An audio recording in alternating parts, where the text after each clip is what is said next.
Poor girl became the billionaire CEO's contract wife for money, but his daughter called her mom on day one. She didn't ask to be loved, but she only asked for a job, a roof over her head, a little money to pay off a debt that wasn't hers. But the contract came with a child who wouldn't stop calling her mom, and a man whose silence cut deeper than any insult. They told her it was just pretend. But then one night, in the dark, the little girl whispered, "Please don't leave again." And suddenly, it wasn't pretend anymore. And some people walk out of prison with nothing. She walked out with less than that. A record, a broken past, and a mother clinging to life in a hospital bed she couldn't afford. Sasha Lane wasn't asking for redemption. Just a job, maybe a basement to sleep in. Instead, she was offered marriage. Not love, not flowers. A cold, clinical contract typed in Times New Roman and signed across a mahogany desk under fluorescent lights. "You'll receive $300,000 a month," the CEO said, without looking up. "It's a business arrangement, no intimacy, 1 year only." Sasha stared at the paper. Her hands didn't tremble. They were used to holding loss, and signed. And that was how she became Mrs. Hayes. Contract wife to Landon Hayes, CEO of Hayes Corporation, a man known more for firing entire departments than smiling in public. The city whispered. The staff speculated. She didn't care, until she met the little girl. A small hand tugged at hers on her first day inside the mansion. Bare feet, tangled hair, silent lips, and those eyes. Eyes like storm clouds waiting for permission to cry. The girl didn't speak. She simply stared up at Sasha, clutched her skirt, and whispered, "Mommy." The world tilted. Sasha froze. She hadn't touched a child since before everything had gone wrong. Landon didn't blink. "That's Lizzie," he said. "She doesn't speak to anyone else. You'll take care of her now." That wasn't part of the contract. Sasha opened her mouth to object, but Lizzie had already climbed into her lap. Her tiny fingers rested over Sasha's heartbeat, listening. And just like that, the lines in the contract blurred. She spent her nights sitting by a girl who wouldn't sleep unless Sasha hummed. She made peanut butter sandwiches with the crusts cut off. She stopped thinking about leaving. And then, slowly, impossibly, she started forgetting that the man in the hallway was her husband, on paper only. There were moments, like when she dropped a tray of mugs and he picked up every shattered piece without saying a word. Or when he pressed a coat into her hands on the rooftop without meeting her eyes. Or the way he looked at Lizzie. There was pain there, not the kind that burns. The kind that lingers like frostbite cold, quiet, irreversible. One evening, she found a folder left on the kitchen counter. Medical records. Her name, a date, a red stamp that read, "Discharged after childhood, patient memory loss due to trauma." Her world cracked. I gave birth? When? Where? And why? Why don't I remember? That night, as she tucked Lizzie into bed, the child pulled something from under her pillow. Necklace. Lucius's necklace. The one she thought she lost in the hospital fire 5 years ago. But she confronted Landon. "Why do you have this?" He didn't lie. "Because 5 years ago, you saved my daughter's life, and lost your own in the process." Everything spun. The contract, the child, even the man whose eyes had never once softened until now. But before truth could finish stitching together what fate had torn apart. A car screeched. Sasha was rushed to the ER. And this time, she lost the baby. In the waiting room, Lizzie clutched the hem of Landon's coat. "Don't let her go again," she whispered. "Please." And for the first time, Landon Hayes, the man with no mercy in business. The man who hadn't smiled and dropped to his knees and prayed. Not to win, not to survive, just to keep her. That night, in the hospital room filled with silence, Sasha opened her eyes. She didn't ask about the company, the contract, the money. She looked at Landon, then at Lizzie. "Tell me the truth," she said softly. "Is she mine?" Landon swallowed the lump in his throat. "He's always been yours. I just didn't know how to tell you." Outside, the rain fell. But inside, the three of them sat beneath a dim hospital lamp. A man who once buried love, a woman who once forgot how to feel, and a little girl who never stopped calling for home. Chapter 1. The Contract. There was no warmth in the way he spoke. Each word was clean, precision cut, like everything else about him. Landon Hayes didn't look up from the contract as he spoke. "It's for 1 year." Sasha Lane said nothing. Her hand stayed on her lap, fingers interlaced so tightly her knuckles had gone white. The oversized gray coat she wore still smelled faintly of hospital antiseptic. The receptionist had glanced at her shoes, old canvas, one sole worn thin, and said nothing, but her eyes had said plenty. Landon turned the page. "Usual functions. No media interviews. You're not obligated to host or attend social functions, but when required, you will appear as my wife. Publicly, legally." She finally found her voice. "To daughter?" He paused. A breath, barely audible. "But care for her." But that hadn't been in the job posting. Not exactly. The listing had been discreet. Private domestic position, temporary, high salary, confidentiality required. But this wasn't a cleaning job, or a secretarial one. It was a contract marriage, and not the kind with love stories attached. Sasha lowered her eyes to the stack of papers in front of her. $300,000, 0 cents, per month. 300,000. More money than she'd ever seen in her life. More than enough to pay off the debts her father left behind, the hospital bills piling up for her mother, the lawyer's fees from a case that had already stolen 2 years of her life. But it wasn't the number that stunned her. It was the emptiness between the lines. No questions about her past, no concern about who she was or what she believed. Just a list of expectations and the price tag beside them. He pushed a pen across the table. His fingers brushed hers, not by intention, but by proximity. They were colder than she expected. "You're free to decline." His voice was low, even, as if it didn't matter either way. But that wasn't true, not entirely. But there was something in his eyes, something buried behind the calmness that watched her carefully. Not like a man trying to seduce, not even a man trying to negotiate. Like a man trying not to feel anything at all. Sasha looked out the floor-to-ceiling windows. Chicago stretched out below them like a steel and glass labyrinth. Down there, she had no name, no rights, no clean slate. In here. And she would be Mrs. Landon Hayes. For a year. Maybe less if the terms went badly. She looked back at the contract.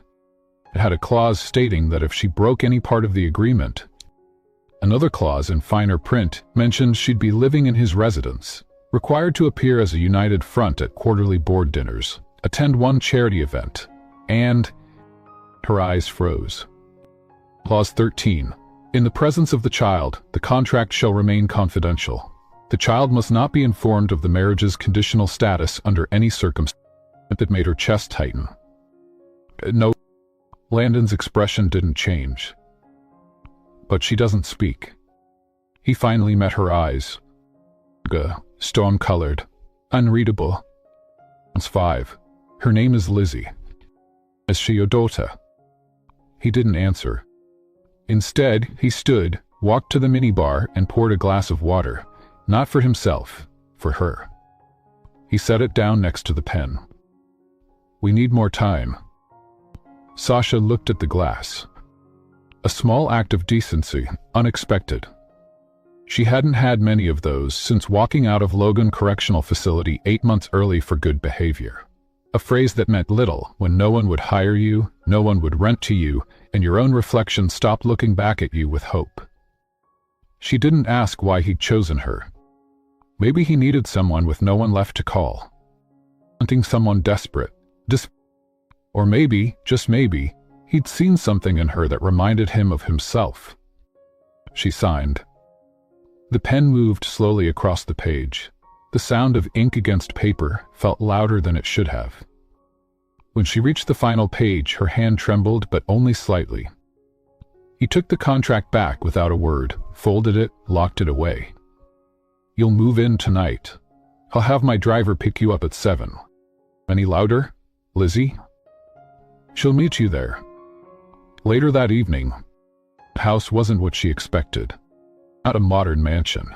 No chrome or granite. Instead, it was a tall, ivy-wrapped brownstone in Lincoln Park.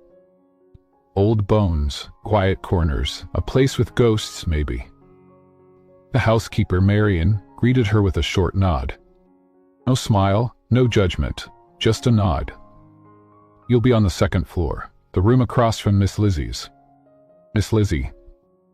Sasha had never heard a child referred to with such formality. It made her nervous. She unpacked a small duffel bag. 3 shirts, 1 coat, a single photo of her mother from 2 years ago, taken the day before she collapsed. There was a knock. She turned. The girl in the doorway looked like a painting. Pale dress, dark curls, eyes too large for her face. They just stared at each other. Sasha knelt slowly. Hi. The girl didn't speak. She just walked into. After a moment, she said quietly, Are you my mommy now? Sasha's breath caught. No one told her she would ask. She knelt in front of Lizzie, unsure what to say. I'm here to take care of you. Lizzie nodded, looked away, then leaned against her shoulder. A small warmth pressed into Sasha's side. A heartbeat. And Sasha, for the first time in a long time, felt afraid of breaking something that mattered. In the hallway, Landon stood silently, watching the scene unfold. He didn't smile. He didn't speak. But his hand pressed slightly against the wall, as if keeping himself from going in. Chapter 2. Invisible Threads. The room felt quiet when she walked in. Not because she was late. Not because she was new. Because everyone knew exactly who she was, or who they thought she was. That's her, someone whispered. A contract wife, they say the CEO brought in. Figures. Look at the shoes. In a hoodie. Sasha kept her head down. She didn't wear labels, couldn't afford them. Her portfolio had been anonymously submitted and anonymously accepted. That was supposed to protect her. But one look at the way the room bent around her, and she knew. Word had spread faster than design drafts through a deadline. Her desk was tucked into the farthest corner. No nameplate, no welcome. Just a chair with uneven legs and a computer with yesterday's login still open. She sat. She breathed. And then she worked. The lead designer, Marion Mao, was tall, beautiful, and held together like a silk blouse never meant to wrinkle. She hovered behind Sasha's desk by noon. Lane, is it? We don't usually hire walk-ins. Sasha didn't so you're clear. The team's been working on the Astor project for weeks. If you're just here to watch the plants grow, step aside. Sasha blinked. I'd like to contribute. Contribute? Marion tilted her head. Then take this. She dropped a thick binder onto Sasha's desk. And prove you belong. By when? By morning. It was a test. Sasha knew it. They all did. The kind of project people handed out just to watch you fail. That night, the office emptied. The city went to sleep. But Sasha stayed. She sketched. She revised. She erased and began again. Between pages, her mind drifted to the way she'd silently followed her to the door that morning, clutching the hem of Sasha's coat and saying nothing, as if goodbye might be permanent. It made her want to succeed. Not for the contract. Not for the salary, but for the child who was slowly beginning to believe in her. By dawn, her fingers were blistered. Her eyes stung from the glow of the screen. But the presentation was ready. She printed the final design sheet and slipped it into the binder. And then she walked it to Marion's desk. The next morning, the team filed in, coffees in hand, lipstick reapplied, eyes scanning Sasha like she'd wandered in from the wrong side of Michigan Avenue. Marion opened the binder. Silence. Then, "You didn't do this?" "Excuse me?" "Sketches. This color theory, this layout. You expect me to believe a glorified live-in maid came up with this?" And words struck. But Sasha didn't flinch. "I'm not a maid." Marion leaned forward. "Then prove it wasn't your husband who handed you those ideas." The room tensed. Sasha's hands stayed at her sides. Calm, steady. "Landon doesn't even know I submitted." The mention of his first name drew gasps. Marion's eyes narrowed. She turned to the rest of the team. "Let's let the client decide." 3 days later. The design pitch was held in the upper conference wing. Executives, marketing leads, and the client, the head of a luxury development group, circled the table. Sasha stood at the edge, quiet, unseen. Marion presented the mock-ups. When she opened the final folder, Sasha's design filled the screen. The client leaned forward. "This one, the final draft." Marion smiled, took credit, didn't blink. "It's the one I thought might resonate most." Celine said nothing. But Landon was in the room. He hadn't announced himself when he entered, had taken a chair in the back, hadn't made eye contact once. Till that moment. He lifted his gaze and looked at Sasha. Not like a CEO reviewing staff. Like a man who recognized a signature he'd once seen in a coffee shop sketchbook. After the pitch, as the room cleared, Sasha turned to leave. Landon stopped her. "Your hands are blistered." And she looked down. "Was worth it? They shouldn't have taken your work." She didn't expect him to acknowledge it. "It doesn't matter?" "It does to me." She looked up. He handed her something. A small, thin case. Inside, her name engraved on a black access card. "You're now lead design consultant. Report directly to me.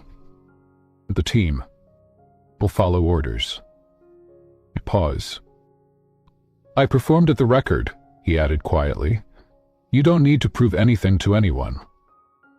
That night, Sasha sat at the kitchen table with Lizzie. The girl had drawn something, crayons scattered across the table. She held up a picture of 3 stick figures. One tall, one short, one with wild curly hair. Sasha smiled. "Who's that?" Lizzie pointed. "You." "The others?"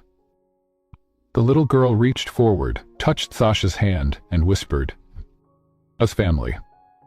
For the first time, Sasha didn't feel like she was pretending. As a wife. Not as a designer. Not even as someone worthy of love. She just felt like someone who was finally being seen. Chapter 3. The Girl Who Doesn't Speak. The door creaked as Sasha pushed it open. It was the only room in the entire house that felt lived in, not just furnished. A paper crown sat tilted on a teddy bear's head. A pale pink blanket with fading unicorns was folded too neatly on the bed. The curtains fluttered from an open window, letting in the crisp scent of October. And in the middle of it all sat Lizzie. Cross-legged on the rug, silent, holding a crayon but not drawing. Just holding. Sasha sat on the floor beside her, not too close, not too far. "Why color are you holding?" she asked softly. Lizzie didn't answer. Sasha smiled gently. "Let me guess, purple." Lizzie didn't move. "I used to draw with purple when I was little. It felt like the quietest color, like it knew secrets." Still no answer, but Lizzie looked at her, the smallest tilt of her head. Enough. That evening, Sasha began a quiet ritual. Not rules, not structure, just presence. Every night after work, she'd leave her laptop closed, her phone on silent. She'd sit on the rug, even if Lizzie didn't speak, and simply be. Sometimes she hummed, sometimes she read aloud, sometimes she folded origami from the pages of junk mail. Lizzie never responded, but she never left either. One night, after a particularly brutal meeting at work where Sasha had been praised in public but side-eyed in private, she walked in and found a small paper heart folded on her pillow. No note. Just the heart. Purple. The next night, Sasha brought a blanket and curled up beside Lizzie on the rug. Do you want a story tonight? No answer. Okay. I'll tell one anyway. She began softly. Once upon a time, there was a little girl who didn't like to speak because she'd once been left alone in a place too loud, too big, too full of people who didn't listen. So she stopped talking, until one day, someone sat next to her and didn't say much at all. They just stayed. Lizzie looked over. Her eyes were wide but not scared. Sasha smiled. Sometimes staying is enough. Sasha began learning the rhythm of Lizzie's silence. She didn't push. She didn't pry. She just stayed.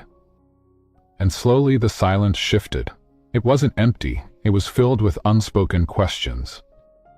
Trust wasn't spoken, it was built, breath by breath, moment by moment. Then came the night of the thunderstorm. Lightning cracked through the city sky, splitting it wide open. Sasha jolted awake at the sound, not because of the storm, but because of the small figure curled up on the floor outside her bedroom. Lizzie. Barefoot, clutching her blanket, eyes round with fear, but her voice silent. Sasha knelt beside her.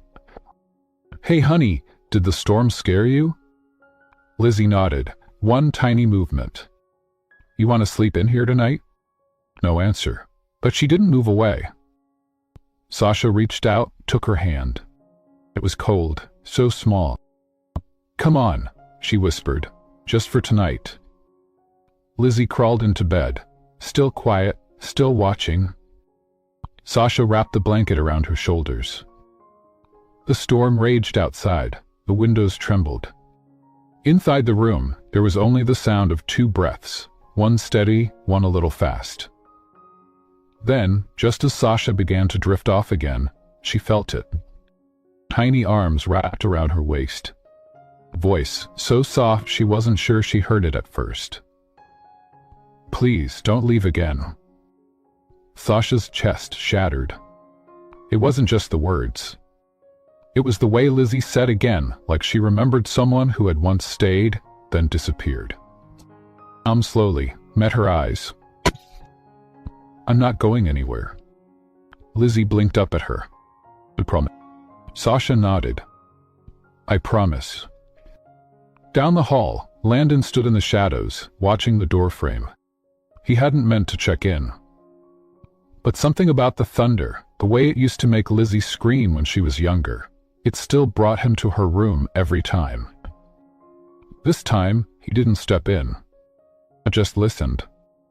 And for the first time in over a year, he heard his daughter speak. The next morning, the house changed. Subtly. Lizzie followed Sasha into the kitchen, helped stir the pancake batter, drew suns and stick figures on Sasha's notepad while she typed emails. When Marion brought in the mail, Lizzie looked up and said, "Thank you." The housekeeper nearly dropped the tray. That evening, as Sasha sorted laundry, she found a small picture in the pocket of Lizzie's dress. 3 figures. One tall, one short, one small.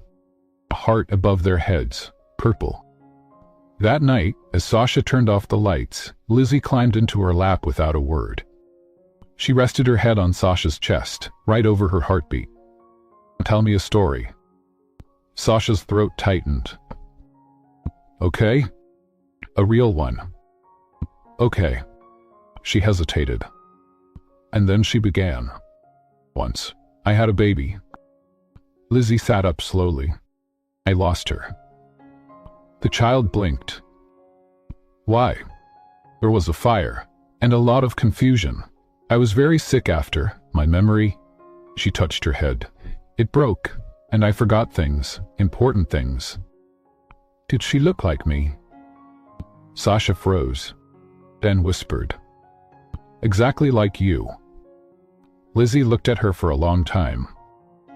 Then maybe I'm her. Sasha wanted to say yes, and she wanted to cry, and she wanted to hold her and never let go. But all she could do was whisper, maybe, and wrap her arms around the little girl, as if that maybe was enough.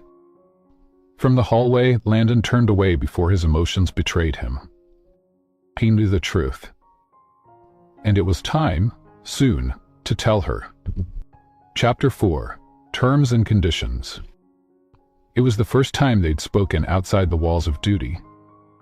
Sasha hadn't meant to be there. She was only dropping off revised mock-ups to Landon's assistant. But the elevator stalled at the rooftop level, and the soft breeze pulled her out like a thread unraveling. She didn't expect him there. Yet there he was, tall, unreadable, drink in hand, collar undone. Not the CEO. Just a man in shadows. You shouldn't be here, he said without turning. Neither should you, she replied softly. He glanced at her then. Not with judgment. Just recognition. She stepped forward. I came to ask about Clause 14. He arched a brow. You memorized the contract?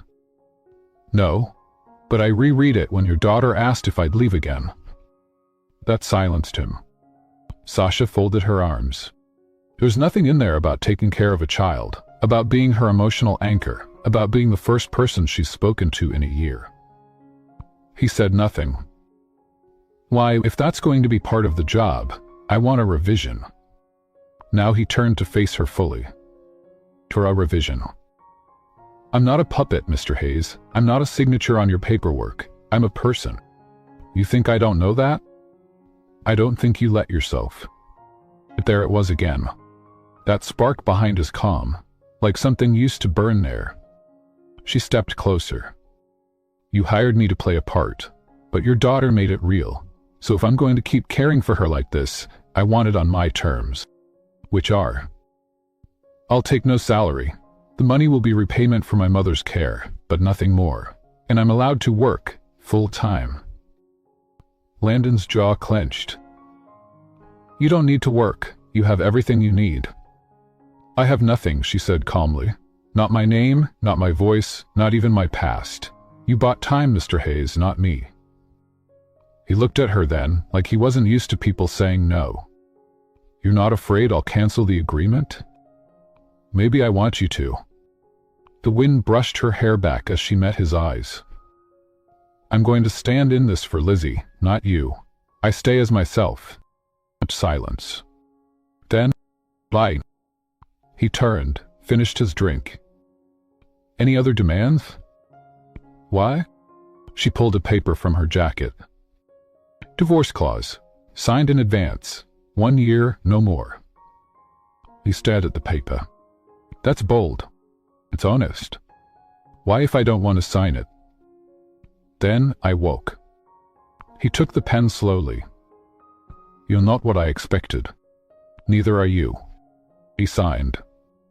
And for a long moment they just stood there, strangers bound by ink and something neither one of them had names for yet. The next morning, Sasha sat across from Landon in the breakfast nook. It Lesby between them, quietly drawing. Every few minutes, she reached for Sasha's hand. Landon noticed. Sasha noticed him noticing. Neither spoke. Mr. Hayes? Sasha asked. Landon? While the blinked... Excuse me? We're revising terms. Might as well revise titles. A beat. Then she nodded. Landon. Lizzie smiled, without knowing why. Later that day, Hayes Corp. Sasha reported for her first official shift in the design department, no longer as an intern, but as lead consultant. eyes watched her, some envious, some curious, a few quietly vicious. Marian Mao barely acknowledged her. But Sasha didn't care. She was here to work, not to explain herself. She pulled her hair back, rolled up her sleeves, and started again. In the middle of the day, an assistant appeared at her desk. "Miss Lane, the CEO would like to see you. I have a full schedule today." I insisted. The elevator was quiet as they rose. When the doors opened, she didn't walk into Landon's office. She walked into an art gallery. On one of the private wings he'd never shown anyone.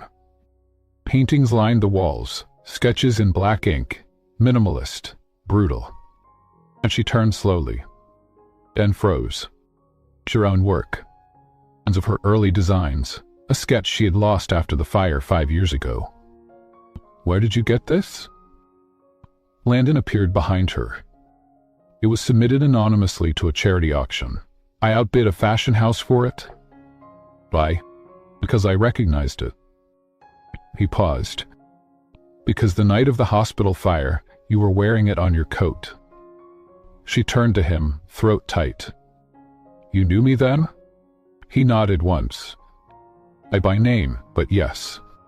She looked back at the sketch.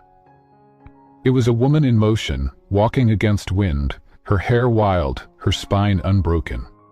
"You remember more than you let on. I do." Back at her desk, she sat in silence. Then, slowly, for the first time in years, she picked up a pen and began sketching from memory. To a ring. A child's hand. A name she couldn't quite remember but somehow always carried inside her. That night, Lizzie curled up beside her and whispered, "You look happier now." Sasha brushed hair from the girl's forehead. "I think I'm remembering who I used to be." "I like who you are now." Sasha smiled. "Me too." Downstairs, Landon stared at the clause she'd made him sign. 1 year. No questions, no regrets. But a part of him already knew. He'd never be able to let her go. Chapter 5. The Blueprints. It started with a missing folder. Sasha returned from lunch to find her desk drawers open. The contents rearranged, not enough to be obvious, but just enough for her to notice. She frowned. The blueprint mock-ups she'd been developing for the Arborline launch, a nature-inspired interior design project. All except a single sketch, left deliberately behind. A signature corner curl, the faint smudge of pastel green. "To work." Her voice tightened in her throat. "Marian," she said, stepping over to the department lead's desk. "Huh? Olivia, did you borrow my Arbor files?" Marian didn't look up from her tablet. "Why would I need student sketches? You should keep better track of your things." I just stared at her. At that smile. That dismissal. She'd seen it before in courtrooms, job interviews, grocery aisles. The world loved a woman with no voice. Not anymore. She returned to her desk and began rebuilding. From memory. From intuition. She didn't need the originals. She was the original, but something gnawed at her, a chill beneath her skin. The presentation. Monday morning, 9:00 a.m. The executive boardroom gleamed under recessed lighting. Long mahogany table, 12 chairs, 6 men in suits. Sasha stood at the edge, binder in hand. Across from her, Marian, standing confidently beside the projector. The screen lit up. Sasha froze. Her blueprint. The soft curve aesthetic. The foliage motif she'd sketched in the hospital lobby waiting for her mother's test results. The sliding wall panels with built-in organic light. Stolen. Presented. Claimed. By someone else. Marian cleared her throat. This concept, ladies and gentlemen, combines minimalism and biophilic design. I believe it captures the future of luxury. She paused. Any questions? Sasha didn't move. Not yet. Landon walked in 5 minutes late, quiet as always. He didn't look at anyone as he took his seat. But the moment he saw the design, His gaze flicked to Sasha. She said nothing, but her eyes said everything. After the pitch, as the clients deliberated, Landon approached Marion with his usual composure. "Strong presentation," he said evenly. "Thank you, Mr. Hayes. Though I'm confused about the credit." "Pardon?" "I've seen this work before, but not in your sketch style." She flinched barely. "Perhaps a coincidence?" "Perhaps." He turned to Sasha. "Lane, walk with me. The Confrontation CEO office." He didn't say a word until they reached the glass-walled sanctuary of his office. Then he closed the door. "And much of that design was yours." "Of it." "Why, you have no backup files?" "We were taken." He watched her. "You believe me, don't you?" A pause. "I do." Her chest loosened just slightly. "Why, I can't reprimand her without proof. She wins. If you outshine her." She shook her head. "You want me to build again, in silence, in shadows?" "Norman," he said quietly, "I want you to burn the building down." That night, Sasha sat beside Lizzie, who was carefully coloring the edge of a large paper. "Why are you drawing?" Sasha asked gently. "A secret." "Can I see?" Lizzie held it up. A large building with light coming out of all its windows. 3 stick figures stood out front. A heart hovered above them. Sasha smiled. "It's beautiful." Lizzie leaned closer. "I made it for your wall. When you get your real office..." Sasha's heart cracked open just a little more. "Thank you, baby." "Is that okay, to call you that?" Sasha's throat thickened. She whispered. "That's okay." The return. By Friday, Sasha had completed a new version of the Arbor line. It was sharper, smarter, bolder. She submitted it under a new name, Lane Collective, the brand she'd dreamed of creating before prison took her last name and repurposed it into a warning. Landon made sure it reached the board himself. The client's reaction was immediate. "Its version. Who designed it?"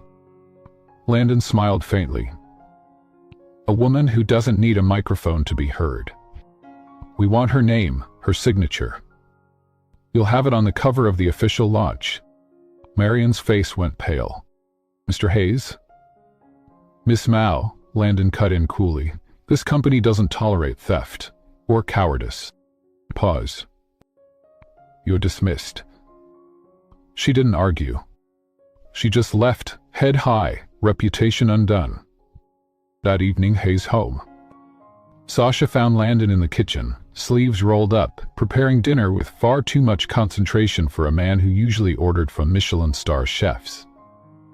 "This was unnecessary," she said quietly. "Why was? The public firing?" "What?" "I disagree. You didn't do it for the company." "Alone," he admitted. "I did it for you." She blinked.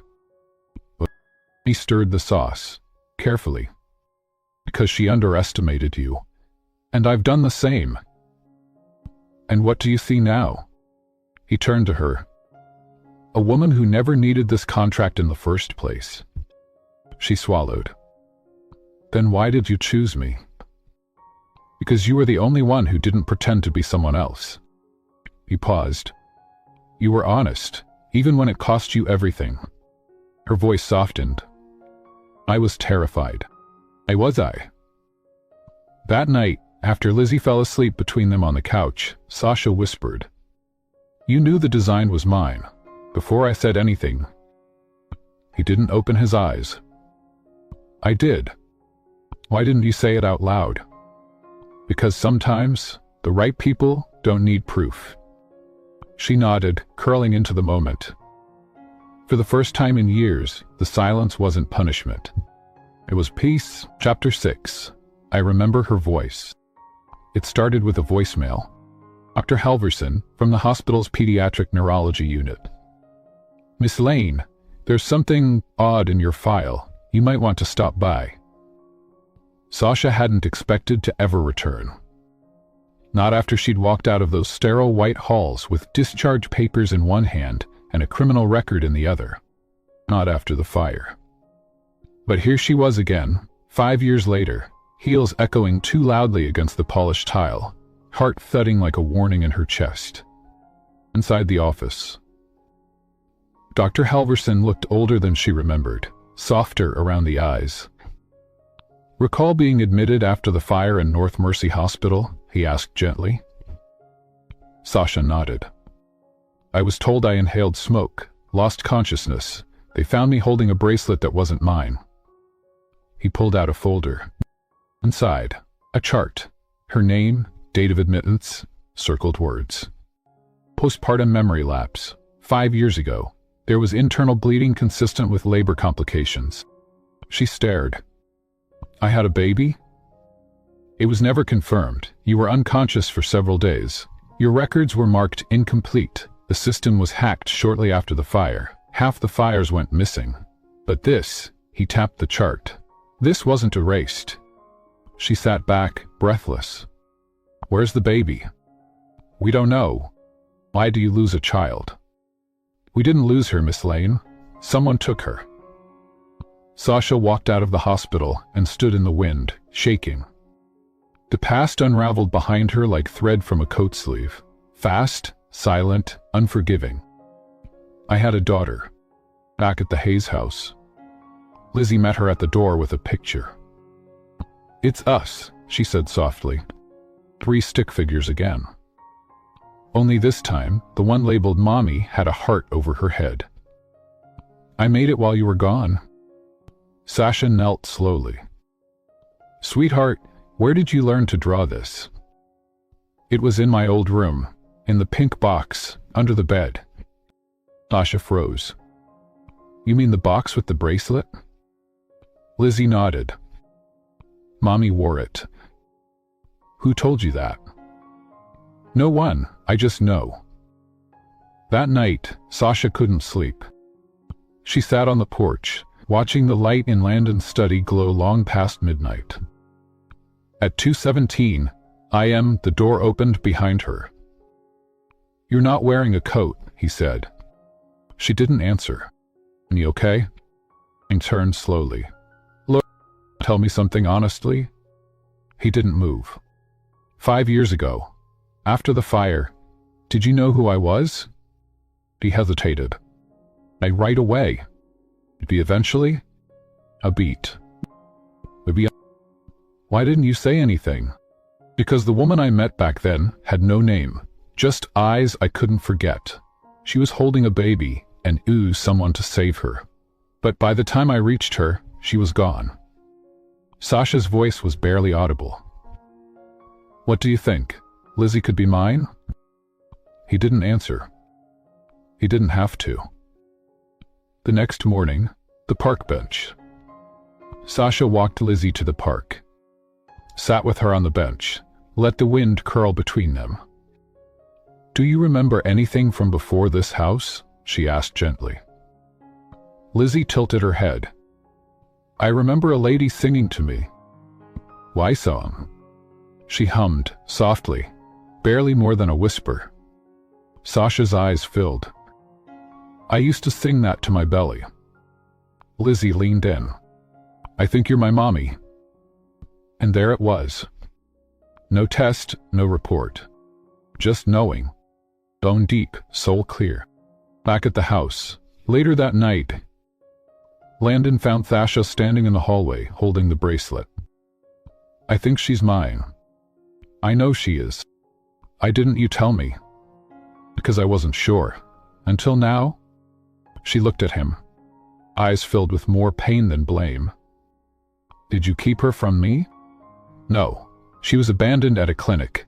I took her in because I recognized the bracelet. I didn't know you were alive until your name resurfaced in an old article. So you married me. To protect you. From the media, from my father, from the people who erased you." He stepped closer. "But also because I never forgot your voice." She stared at him. "Landon, if I had known." He nodded. I know. We lost years. We still have the rest. That night, Lizzie fell asleep with both of them on either side. And for the first time, Sasha whispered, "Good night, my little girl." She didn't need a memory to confirm it. And she had something stronger now. A voice that had once been silenced, finally remembered. The confession that came too late. Sasha hadn't meant to eavesdrop. She was returning Lizzie's forgotten storybook when she heard the voice. Low, firm, unfamiliar. Landon's father.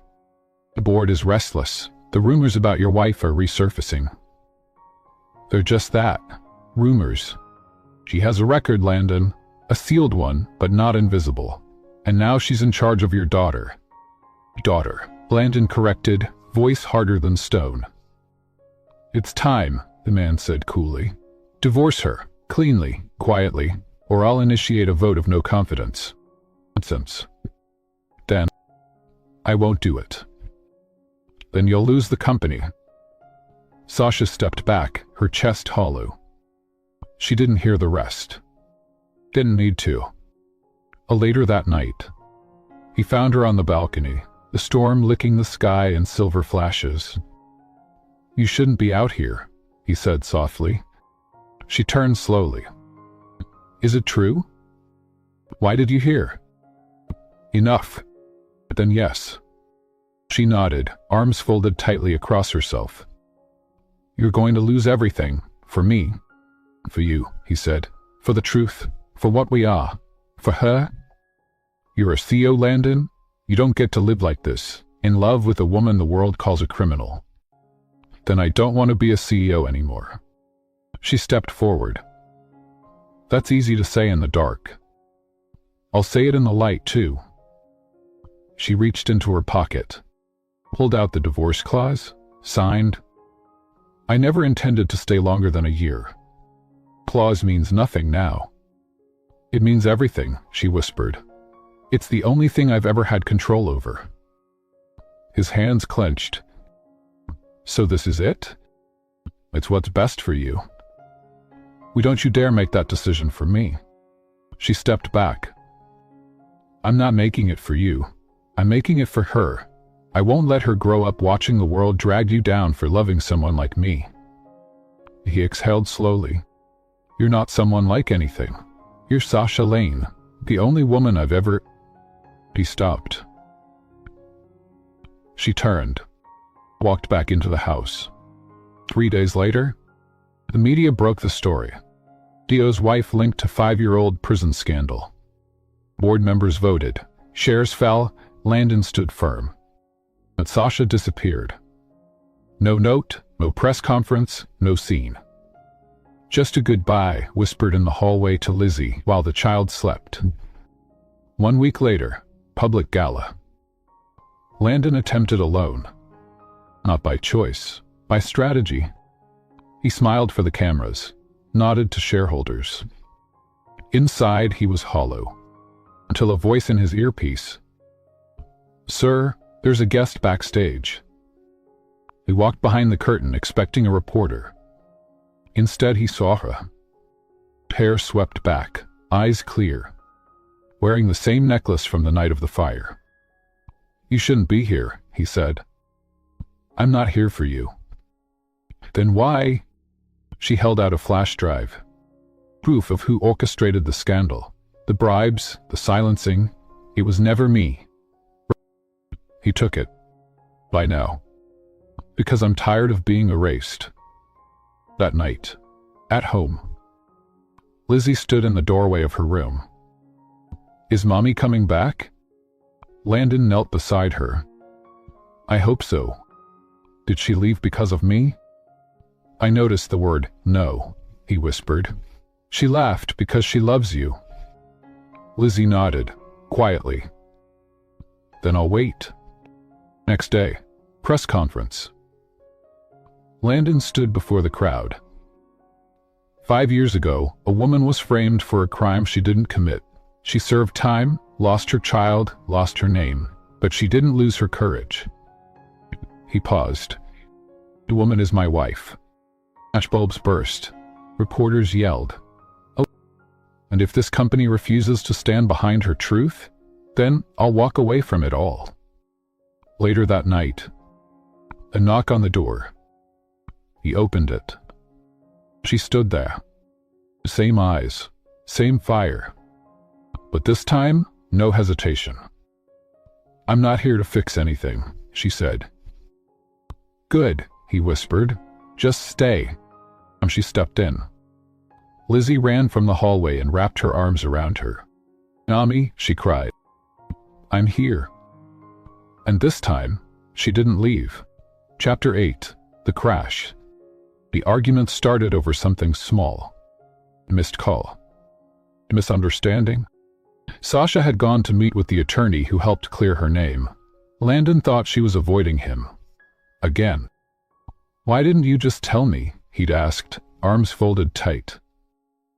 Because I didn't want to add another scandal to your week. You're not a scandal, Sasha. You don't have to say that anymore, she said, voice tired. We've already given the public their headline. This isn't about headlines. But she was already grabbing her coat. I'm going to pick up Lizzie. Let me come. No, I need the quiet. He watched her leave. Regretted every word he hadn't said. 6 blocks away, Sasha's hands tightened around the wheel. She wasn't crying, but something hurt.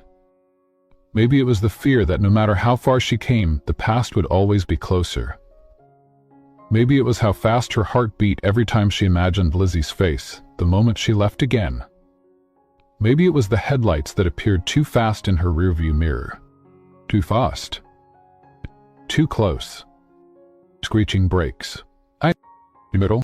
Black. Silence. Emergency room, 2 hours later.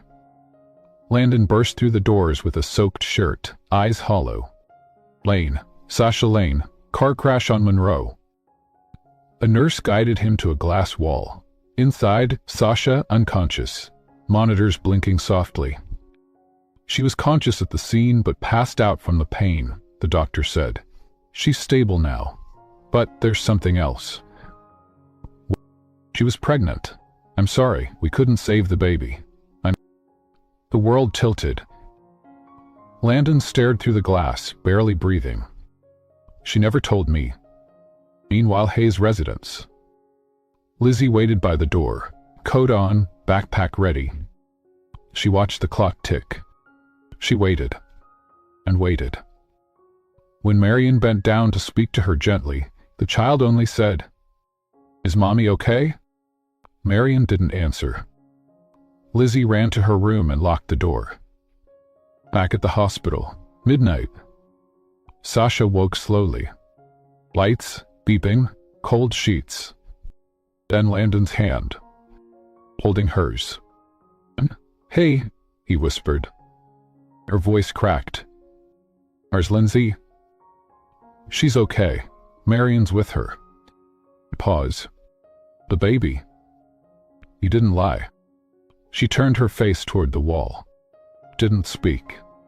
He sat beside her, never letting go of her hand. The next day, Sasha returned home against doctor's orders. She didn't want pity. Just wanted Lizzie. When she opened the front door, Lizzie was already running down the stairs. The mommy. She bent her wincing and caught her in her arms. "I'm okay, baby. You were gone a long time." "I know," she whispered, "but I'm not going anywhere." Lizzie's eyes searched hers. "Even if the baby's not coming anymore?" Sasha's throat clenched. Then. Lizzie nodded, pressed her cheek into Sasha's chest. "You're still my mommy." That night, Landon brought Sasha tea. She didn't drink it. It just stared out the window. "It wasn't your fault," he said gently. "It's always my fault. Every time I try to hold on to something, it breaks." He walked over, sat beside her, then let it break. She turned to him. "Let everything break, and let me be what stays." She closed her eyes. "It hurts." "I know." He wrapped his arms around her. And this time, she didn't resist. A week later, follow-up appointment. The doctor confirmed what Sasha already knew. The pregnancy loss was complete, but the rest of your health is strong. Emotionally, that's another journey. She nodded. Thank you. As she left the office, she found Landon waiting in the hallway. You didn't have to come. I know. They walked out together. Quiet. That evening, Lizzie's room. Sasha tucked the child in. As she moved to leave, Lizzie reached for her hand. If we had the baby, what would her name be? Sasha thought for a long time, then said, Hope.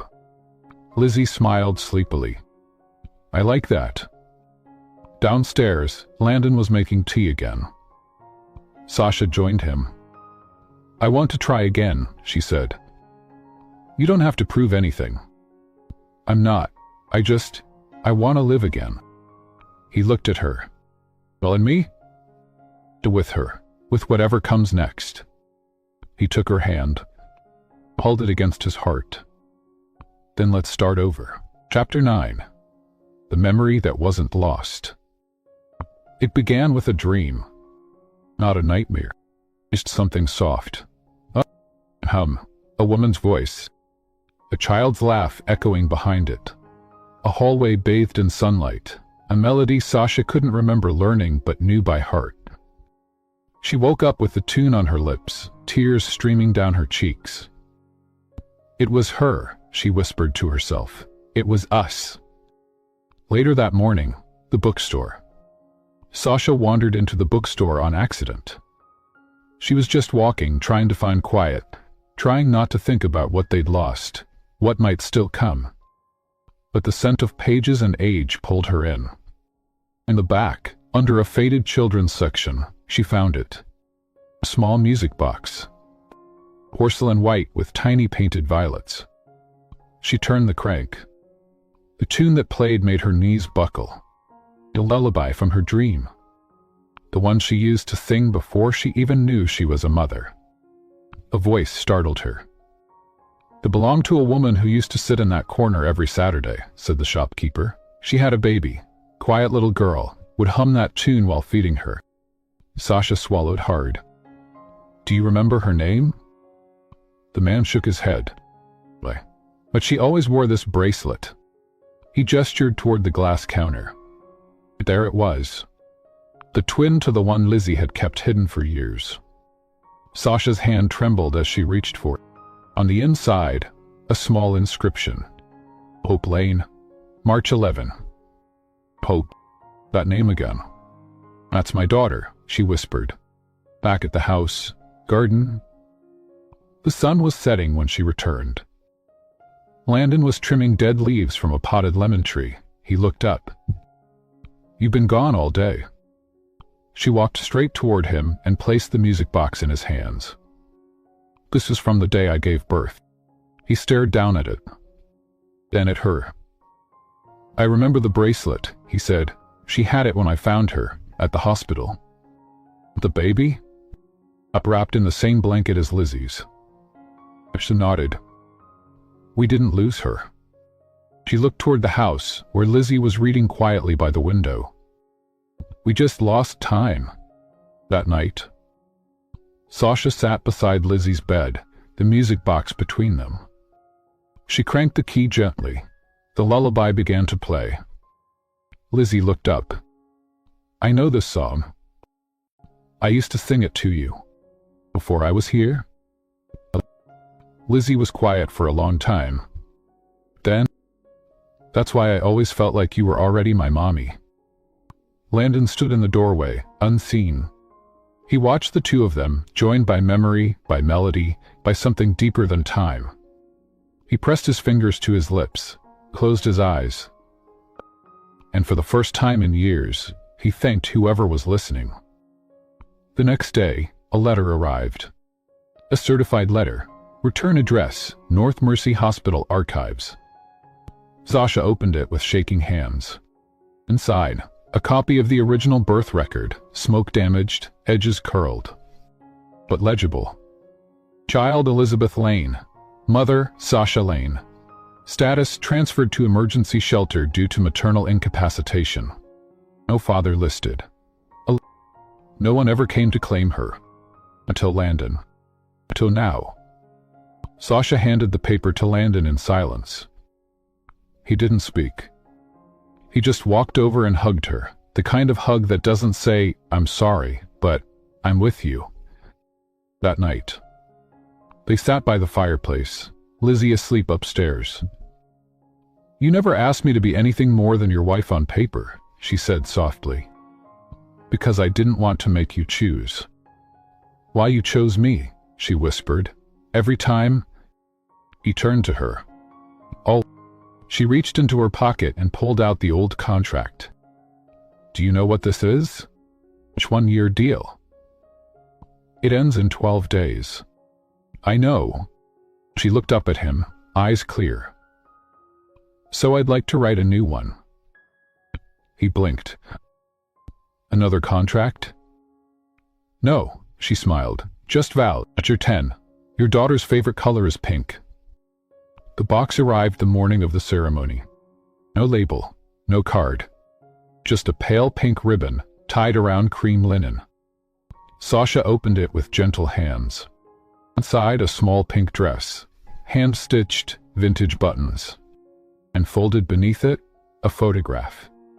Sasha in a hospital bed 5 years ago. Landon beside her, hair messy, eyes tired but smiling. Baby Lizzie asleep on her chest. Someone had kept this all along. "This is ours," Sasha whispered. "She always was." 3 hours later, garden ceremony. There were no reporters, no shareholders, no one to impress. Just Marion, standing at the edge of the garden with flowers in her hands. Lennon in a navy suit. Sasha in ivory, no veil, no train, just peace in her eyes. And Lizzie, spinning in her pink dress, barefoot in the grass. "Are you nervous?" Landon asked quietly as they stood side by side. "No." She looked at him. "I've already lost everything before. This time I'm walking in whole." He nodded. "Me too." The officiant smiled gently. "We were never strangers, just two people trying to survive the same storm. Did you vow from this day forward to be not just partners in business or caretakers of circumstance, but builders of a life, bound not by paper but by promise?" "We do," they said together. "And do you vow to protect the quiet between you, the stillness where trust lives even when the world grows loud again?" "We do." "Then by the only power that matters, love, I declare you what you always were." Home. Leption, just the three of them. Landon poured lemonade into 3 mismatched cups. Lizzie sat cross-legged on a picnic blanket, dress wrinkled, cheeks flushed. "Can I ask something?" she said. "Anything," Sasha. "Will I always be yours?" Sasha smiled, reached forward. "We were never apart. We just took a while to find each other." Landon looked at her. "Are you still wanting to name her Hope?" "We already did." Lizzie beamed. "Hope's my middle name." "Exactly," Sasha whispered. As the sky turned gold, Lizzie lay her head on Sasha's lap. "You know what?" she mumbled, half asleep. "My babe favorite color is still pink." Sasha laughed softly. "Mine too." That night, after Lizzie was tucked in, Sasha walked into Landon's study and placed something on the desk. The original marriage contract, shredded. Beside it, a notebook. On the first page, in her handwriting. "New terms, no expiration, no conditions, just this. I'll stay, as long as you never ask me to leave." He looked at her. "Then let's make that binding." Outside, the wind blew the garden gate open and closed. Inside, 3 people sat by the fireplace. No longer bound by silence. Is no longer pretending. Just a mother, a father, and a child in a pink dress. Finally home, the color she never forgot. Some women wait to be chosen. Sasha Lane never waited. She survived. She walked through fire, memory loss, false imprisonment, loneliness, and still found her way back to a little girl with the same eyes, and a man who had once sworn he'd never love again. They weren't perfect. There were no grand proposals or luxury honeymoons. Just whispered apologies in hospital rooms, forehead kisses after nightmares, and a pink dress that proved love could outlast loss. And Landon Hayes, the CEO the world once feared, learned that some power isn't about money or legacy. It's about showing up. For a child, for a woman, for the life you almost missed because you were too afraid to believe in second chances. They didn't erase the past.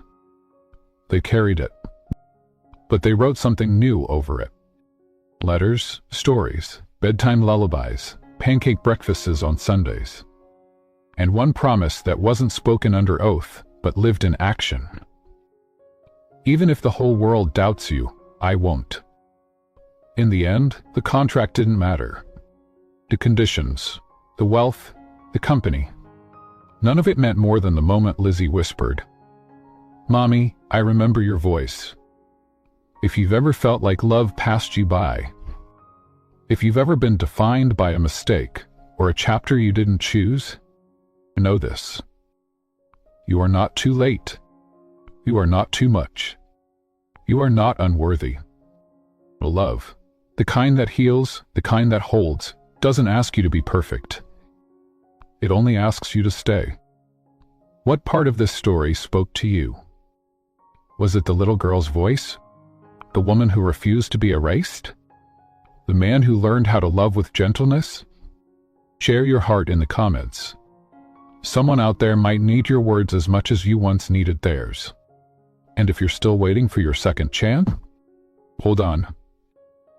Sometimes, the very thing you're mourning becomes the thing that leads you home.